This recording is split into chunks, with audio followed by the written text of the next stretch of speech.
This is absolutely crazy. As we've seen with Jusuf Nurkic, him not look the best at the center position for the Suns team in 4 straight games, even getting benched in the latest contest where backup center Mason Plumlee took over. So this is not good for Phoenix Suns fans and for the Suns family, as a trade could be on the horizon. So we're going to be diving in, looking at the possibility of a move happening with Jusuf Nurkic. What is the likelihood, and if so, where would he end up? Looking at some players that could maybe help out the Suns a little bit better. Welcome back to Suns Digest. I'm Bruce Veliz. You guys have been absolutely fantastic showing your love and support for CJ, and we're very, very appreciative. We just hit 1,700 subscribers over on YouTube. So we're very, very thankful for you guys. Keep hitting the like, keep hitting the subscribe button if you do enjoy the content. But without further ado, let's get into the video at hand today. Make sure to grab a snack.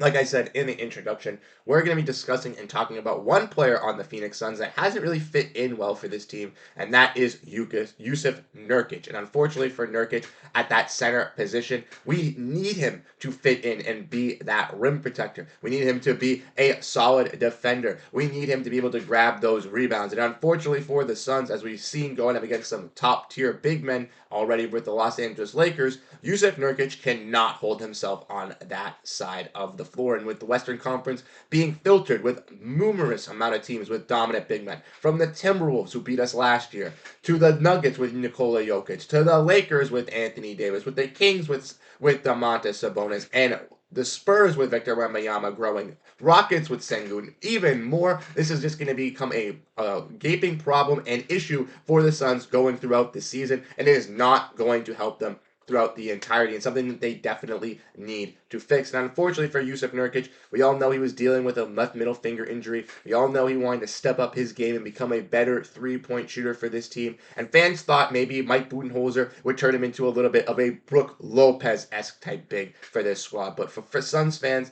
they haven't been able to see that, unfortunately. And if we want to look at this tweet here, as we can see from Suns Planet Podcast. Shout out to the boys who had us over on there. They did a little bit of a breakdown of the last game versus the Suns. And if you want to look at the last note here, this is the important one. It is Nurkic, as he is 1 for 11 from 3 to start the season. And like we heard and like we spoke on this channel, Jusuf Nurkic worked on that three-point ball this entire offseason. He made it a priority and even came into training camp saying that he was going to be a better three-point shooter. Felt like he was more comfortable with his body weight and felt like he could get those threes up a little bit more. And unfortunately for Nurkic, in this 4-game sample size, we have not seen those shots go in. Now, could he turn up? Could these shots start coming through fruition in a week or two? For sure. But with the Suns already want to stay a top tier team and staying 3-1 so far through the regular season, it's clear that this team is a winning team and a dominant team, but has some holes. And if Jusuf Nurkic is that hole for this squad to getting a championship or competing for a championship, the Suns will need to fix that in order to get their cards in check. If we want to look more at what some problems with Jusuf Nurkic as well, want to look at this tweet from World of Book. In 4 games from Jusuf Nurkic, he's had 11 field goals made with 15 turnovers. That is atrocious for a big man. And as we all know, the Suns brought in point guards and Monte Morris and Tyus Jones to solve those turnover issues, and they have solved those turnover issues at the point guard position. But the Suns are still struggling with turnovers due to the fact that Jusuf Nurkic is turning over the ball. And if we want to look at this tweet as well from Evan Cedery, we can see that the Suns have a 41.9% advanced net rating when Jusuf Nurkic is not on the court. With him on the court in 86 minutes of play for the Suns, they've had a 96.3 offensive rating and a 114 defensive rating of a negative 16.6. But with him off the court in those 111 minutes, they are better on the offensive side and better on the defensive side at a plus 23 net rating. We've seen that with the emergence of some of these younger players like Royce O'Neal and Ryan Dunn really stepping up on that defensive side, playing those wing positions, and with the Suns going a little bit smaller. Even saw Mason Plumlee come and get some action on that game a couple of days ago versus the Los Angeles Lakers, and he even played some solid minutes at the backup big position, which Suns fans were a little wary about leading into the preseason. But after seeing this in some real time, Suns fans are confident that Plumlee can be that rim protector for that second unit. But like Cedery says, Phoenix will likely have to explore a big man upgrade on the trade market this season if a player in Jusuf Nurkic is basically unplayable for them. Like we said, his kind of play style for this team for Coach Budenholzer is what we wanted to see, a little bit of a stretch big, maybe even utilize some of these other power forwards like Oso Ighodaro or Bol alongside of him. But unfortunately for Nurkic, it just doesn't seem to be clicking, and defensively, he just seems lost. And he might be able to get some rebounds, might be able to do some stuff, but his shots are not falling. He's not playing tough defense. And in that game, first game versus the Los Angeles Lakers, they had a 20-point lead and lost the game due to the fact that Anthony Davis was able to feast down low in the post and score all over this team. And like I said, if this is a Los Angeles Lakers team that is doing that, I can only imagine what other teams and other players, if they see throughout the season that the Suns stink at interior defense, they are just going to feed their big man down low every single game, and the opposing center is just going to have 30 and 10 on the Suns every single night if Nurkic is this center for the foreseeable future. So something needs to change. Something needs to be given, and I think Jusuf Nurkic needs to be that guy. Like I said, the guards have been playing well. The rookies have been able to find their way. Even players like Ryan Dunn and Royce O'Neal have looked solid as those defensive wing players. Durant has looked really good. Booker has bounced back. Beal's even had some great games. Tyus Jones and Monte Morris, their playmaking, setting up this offense well. The main question mark here is this main starting center, and that's the one question that needs to get answered by the trade deadlines. Let me know what you guys think down below in the comment section. What are your guys' thoughts on Jusuf Nurkic? But let's get into more as we're going to be discussing the odds that Jusuf Nurkic gets moved and where he possibly could end up if he does get traded. So like I said, we only are 4 games into the season here, ladies and gentlemen, so I don't want to completely write off Jusuf Nurkic yet, but so far from what we've seen, he's only played 1 preseason game. He looked solid in that, and through the regular season, we've seen him have really necessarily 1 pretty solid performance.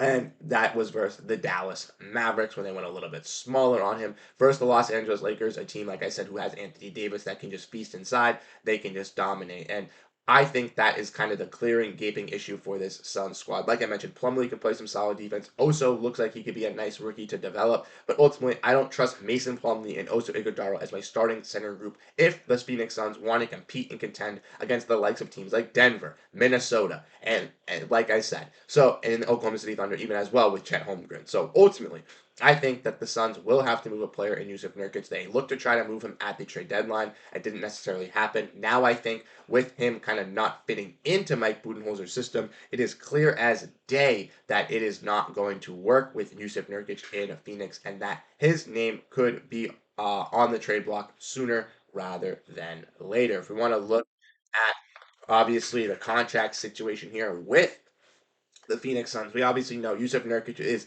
at the 4th highest paid player on this Suns team and the only really tradable contract at this moment. With Grayson Allen and Royce O'Neal getting those extensions in the off season, they have to obviously go through a window of not being traded. Now, Grayson Allen's tradability will be coming a little bit earlier than Royce O'Neal's, but Grayson Allen and Royce O'Neal can't be moved until at least another month. I think it is December 15th is the deadline at least for Grayson Allen. So for the Phoenix Suns, if they want to make an immediate move, if they want to make an impactful move, the only way they could do that is with trading out Jusuf Nurkic, and with him being, kind of their hole at that center position and kind of question mark for this team, I think that is the likely case of doing so. Now, obviously, we'll have to wait and see in maybe 5 to 10 more games. If Nurkic gets used to this system, we won't be having this discussion. But in the next 5 to 6 games, if we still see Jusuf Nurkic being a problem with this squad, I could see 20 to 25 games in the Suns making a move. And that's what we're going to get into the next part here,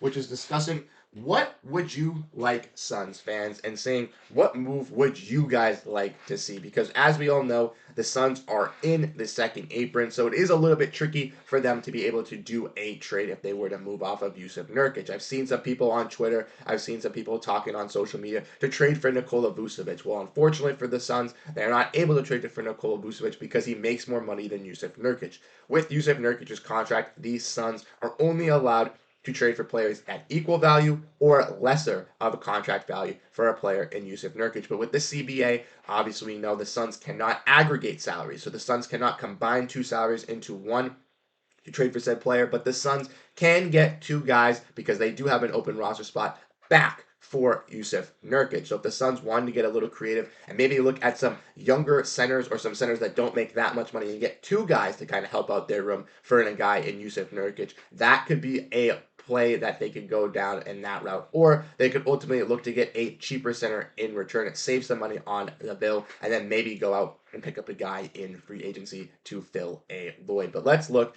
and let's discuss this. Like I said, Jusuf Nurkic making around $18 million here for this Suns team this season. So who are some possible names that the Suns could look out and possibly get? Let's look at this courtesy of Basketball Reference. And as you guys can see, Jusuf Nurkic's name is right there. And if we want to look at some names that possibly could be thrown around there for Jusuf Nurkic underneath him, I think that there are some valuable names here. One of them being Isaiah Stewart from the Detroit Pistons. As we all know, the Pistons have a logjam of big men in their room, and Isaiah Stewart can be a shot blocker. He can be that rim protector at the center position, but he also can stretch the floor, as he shot 40% from three last season with the Pistons playing at power forward. So I do believe that if he was to be inserted into this system here for the Suns, he could be that rim protector, shot blocker, and a little bit younger as well as a defensive beast protecting that rim, but also on the offensive side, still be able to stretch out and still allow these big three to kind of flourish in their system as well. He's a high energy rebounder. He's going to be a guy that's going to want to rim protect and block shots, and I think he could also work alongside players in Bol, alongside also Iguodala as well, but also playing in a front court with Mason Plumlee. They both provide defensive presence and interior presence, which the Suns desperately need. Another big man that the Suns could look at as well is Zach Collins, who I think also could be a nice replacement to kind of bring in here from San Antonio. Now, Zach Collins is another rebounder, a little bit similar to Jusuf Nurkic's play style, a little bit more of a passing big, a little bit more offensively styled, but he still can shot block, still can rim protect, and Collins has dealt with numerous injuries throughout his career, but I think he is fine at this point. He's kind of revitalized himself back, and I think he'd be a pretty solid fit in the pick and roll, pick and pop alongside some of these big three players as well. The only question with Collins, again, is how great is that interior defense going to truly be? He still is a step up, I believe, over Jusuf Nurkic, but also then, will the Spurs really be wanting to take on another player in Jusuf Nurkic and giving up a player in Zach Collins who fits seemingly with a player in Victor Wembanyama? I don't necessarily know. That's a question for the San Antonio Spurs. And if we want to keep looking at some more names, let's look at these ones. The last, scrolling down a little bit more, there's some more names that I kind of like. Kelly Olynyk is another one, a little bit of a spacing, stretching, shooting big from the Raptors. And as we all know, the Raptors aren't our top team in the Western Conference. They're a little bit on the downgrade. Maybe they take a contract in Jusuf Nurkic to getting some draft capital, and the Suns could save some money taking on a player in Kelly Olynyk who could stretch the floor and also rim protect as a big as well. But Kelly, I don't really necessarily see being a starting big. So ultimately, I think the two kind of ones that we have to look at are Zach Collins and Isaiah Stewart. And ultimately, I'm kind of sold on Isaiah Stewart. I know that the Pistons also would take on a player in Jusuf Nurkic as a veteran player to help them out. As we all know, the Pistons want just good quality veterans and players that are going to help their young stars win. So bringing in Nurkic and having him come off the bench for this Pistons team, I don't think would be the worst idea either. Having him being a, scoring, rebounding, passing big, playing alongside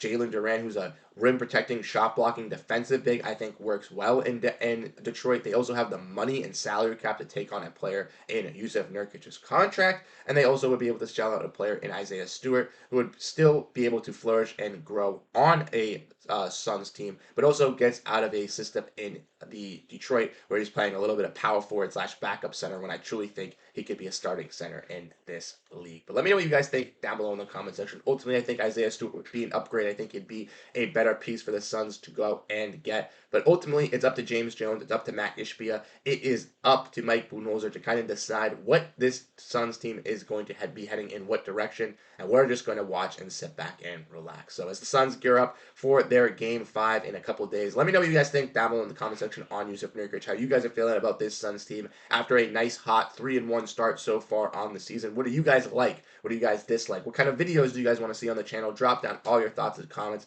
CJ and I love reading all your comments and breaking it all down. Once again, you guys have been absolutely fantastic and showing your love and support, and I'll catch you guys in the next video. Have a great rest of your day, everybody, and go Phoenix Suns.